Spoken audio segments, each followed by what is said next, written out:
Warahmatullahi wabarakatuh dan salam sejahtera untuk semua yang saya kasihi. Saya Farolina binti Zaidi, mendombor Matric 21994 akan melakukan pembentangan individu yang bertajuk Nyamuk Wolbachia yang berkonsepkan pesanan khidmat masyarakat. Jadi, untuk tidak melengahkan masa lagi, kita akan teruskan dengan pembentangan individu saya. Assalamualaikum dan salam sejahtera buat semua para pendengar. Saya Farolina binti Zaidi daripada EduHub Pagoh TV sedia berkhidmat untuk berkongsikan sedikit pesanan khidmat masyarakat berkenaan nyamuk Wolbachia. Tahukah anda apakah nyamuk Wolbachia? Sebelum itu, mari kita fahami mengapa nyamuk merupakan vektor kepada penyakit dan apa itu vektor. Seperti yang kita sedia maklum, nyamuk adalah vektor penting bagi penyakit seperti denggi, Zika dan chikungunya. Dalam konteks penyakit, istilah vektor merujuk kepada organisma yang boleh membawa atau menyebarkan penyakit dari satu individu ke satu individu yang lain. Nyamuk adalah contoh vektor yang paling terkenal dalam penyebaran penyakit seperti malaria, denggi, Zika dan banyak penyakit berjangkit yang lain. Nyamuk juga bertindak sebagai perantara dalam penularan penyakit dengan mengambil patogen seperti parasit atau virus dari individu yang sudah dijangkiti dan memindahkannya kepada individu yang sebelumnya tidak dijangkiti melalui gigitan nyamuk. Contoh yang paling terkenal adalah nyamuk yang membawa parasit malaria. Contohnya, nyamuk Anopheles misalnya mengambil parasit malaria ketika menggigit seseorang yang telah dijangkiti dan kemudian ketika nyamuk ini menggigit orang lain, ia memindahkan parasit tersebut ke individu yang sebelumnya tidak dijangkiti. Inilah sebabnya mengapa faktor seperti nyamuk sangat penting dalam penularan penyakit berjangkit. Jadi, apa itu nyamuk Wolbachia? Secara ringkasnya, Wolbachia ini merupakan bakteria yang hidup dalam sel serangga yang di mana nyamuk Aedes atau nyamuk yang sedia ada akan disuntik dengan bakteria Wolbachia untuk menangani wabak penyakit yang berjangkit melalui penyebaran nyamuk. Wolbachia ini tidak akan memberikan kesan negatif terhadap manusia, haiwan maupun alam sekitar.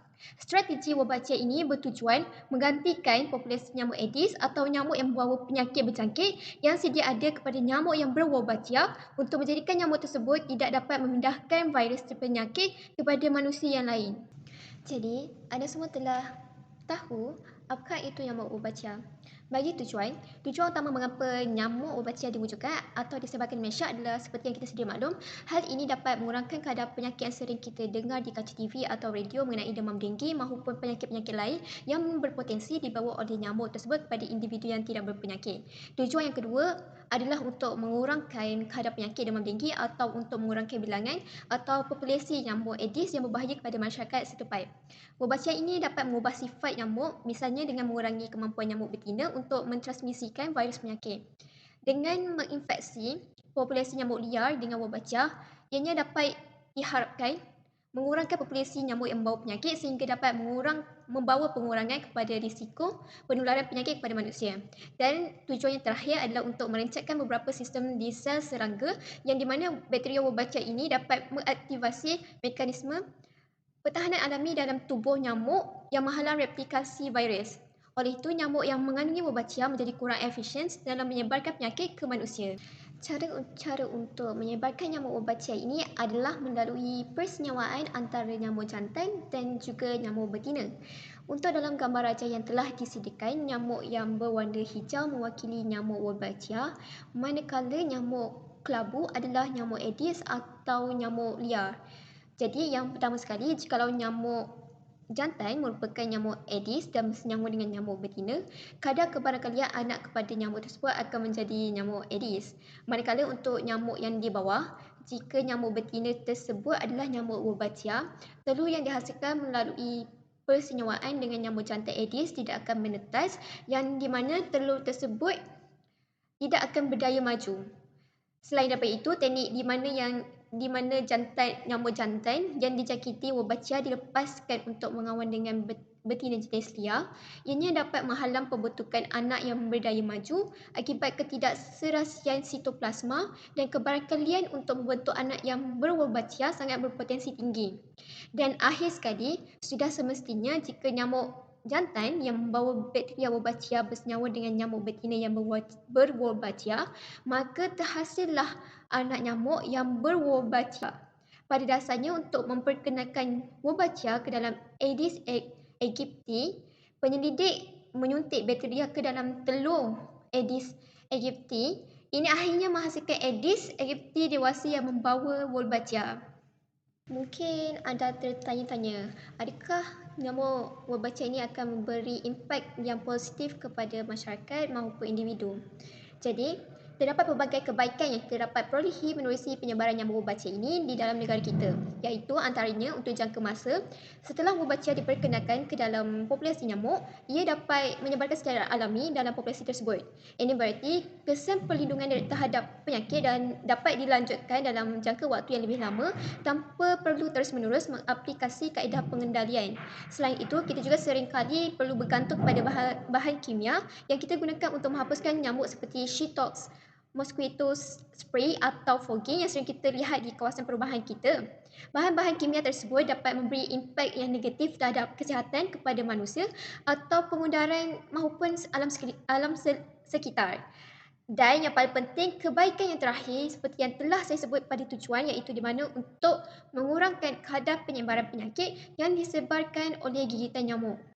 Untuk membuktikan kesan kebaikan-kebaikan nyamuk Wolbachia ini, terdapat beberapa keberkesanan di Malaysia, iaitu contohnya, secara kasar, penyebaran nyamuk Wolbachia ini telah dijalankan atau berkuat kuasa pada tahun 2019 yang di mana kerajaan telah bersetuju untuk memulakan penyebaran nyamuk ini pada 4 buah negeri, iaitu Kuala Lumpur, Pulau Pinang, Melaka dan juga Selangor pada 30 Mei 2019, iaitu mengikut berita yang dijumpai. Hasil daripada pelepasan nyamuk Wolbachia tersebut, negeri-negeri tersebut menunjukkan tiada kes yang dilaporkan mengenai demam denggi selepas pelepasan nyamuk Wolbachia dilakukan. Melalui berita utusan Malaysia pada 20 Mei 2023, menerusi berita tersebut, pelepasan nyamuk Wolbachia ini telah terbukti dapat membasmi penyakit denggi dan juga menurunkan kadar nyamuk Aedes. Menurut Timbalan Menteri Kesihatan Lukan Isman, Awang Sauni berkata, orang ramai tidak perlu risau mengenai kaedah ini kerana ianya telah disahkan selamat terhadap manusia dan alam sekitar oleh KKM dan Pertubuhan Kesihatan Sedunia WHO. Jadi, menurutnya, di Melaka sebanyak 300,000 ekor nyamuk telah dilepaskan sejak Mac 2022 di Taman Bemban Jaya yang dipilih sebagai lokasi pertama pelepasan di Melaka. Respon masyarakat terhadap program pengendalian nyamuk ini dengan Wolbachia boleh bervariasi. Beberapa orang mungkin merasa risau atau skeptis terhadap metod ini disebabkan oleh kurangnya pemahaman tentang Wolbachia dan kesannya. Ini disebabkan oleh ketidaktahuan atau kekhawatiran akan konsekuensi yang belum diketahui. Oleh kerana itu, komunikasi yang efektif dan pendidikan kepada masyarakat sangat penting dalam mengenalkan program-program seperti ini.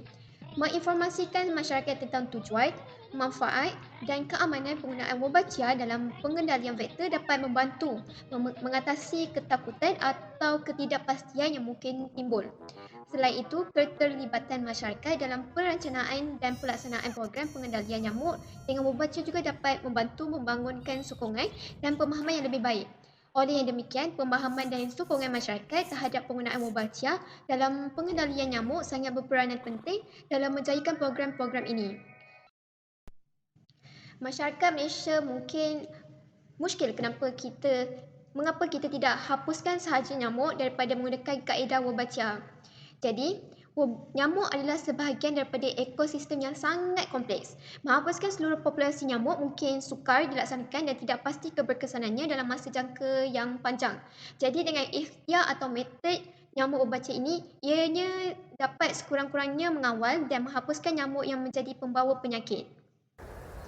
Sebagai penutup, untuk merumuskan tentang isu nyamuk Wolbachia ini, semoga pengetahuan tentang Wolbachia dengan mengetahui peranan pentingnya dalam mengendalikan nyamuk vektor penyakit akan terus memperkaya pemahaman kita tentang alam dan membantu kita menjaga kesihatan dan kesinambungan ekosistem kita. Walau bagaimanapun, melalui pengenalan Wolbachia ini kepada populasi nyamuk, kita telah dapat melihat penurunan yang signifikan dalam penularan penyakit-penyakit ini. Saya ingin menekankan bahawa usaha untuk menguatkuasakan program Mubatia memerlukan sokongan dan kerjasama daripada masyarakat serta pihak berkuasa tempatan. Inisiatif ini dapat memberi manfaat besar dalam melindungi kesihatan kita dan mengurangkan beban penyakit vektor. Sebagai penutup pembentangan saya ingin memberikan serangkap pantun. Sungguhlah manis buah kuini, buah dimakan dengan cepat. Berakhir sudah pembentangan ini, semoga dapat memberi manfaat. Sekian sahaja daripada saya. Pesanan ini dibawakan daripada EduHub Pago TV untuk anda.